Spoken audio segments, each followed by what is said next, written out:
इउनिभारसिटिनि student जानानै गसंथादों दा बे लेखायै जोंहा गाबोनो जोंनि इउनिभारसिटियाव एग्जामबो दं दा बे एग्जामखौ जोङो लिरनानैबो मा मोनगोन नङा होमबा जुदि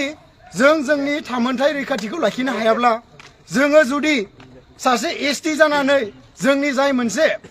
गथा थायो बे गथाखौनो जों गुबुनजों सेजानो थांगासिनो जुदि जोङो बेखौ सेजानानै जोङो मोजाङै एडुकेसन लायोब्लाबो जोंहा इन फिउचाराव मा मुलाम्फा जागोन नङा होमबा जों बेखौ बयबो बर' रायजो राजाया साननांगोन आरो थिग बे लेखायैनो बयबो जोङो एसे बर' हारसा माबा माबि सानालासिनो एसटि हिसाबै बिनि एगेन्स्टआव जों आसाम गभर्नमेन्टखौ गोग्गोमैनो हुमखि होनांगौ आरो जाय मोनसे बिल पास खालामनो थांगासिनो बिनि एगेन्स्टै जोंनि इउनिभारसिटिनि साखाथियाव थानाय जायफोर बर' गामि दं बा जायफोर ट्राइबेल एरियानि गामिफोर दं बिथांमोनाबो जोंनि जाय मोनसे प्रटेस्ट खालामनाय हाबाफारि बे हाबाफारियाव गाबोननिफ्राय जोंखौ हेफाजाब होगोन होननानै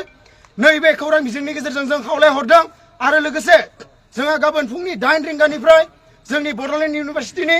गेटआव जों मोनसे धरना हाबाफारि लानाय जादों बे हाबाफारियावबो जोंनिनो इउनिभारसिटियाव फरायनाय साफ्रोमबो जोंनि लोगो फंबाय बिनानावमोनखौ जों हेफाजाब होफैनो थाखाय जोङो नैबे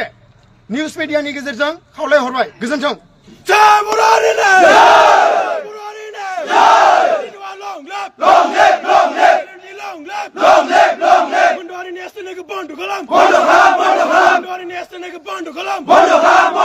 बिपिएफ होशियार होशियार होशियार मुलारि होशियार होशियार होशियार हिमंत बिश्व शर्मा होशियार होशियार होशियार CP go back go back go back go back go back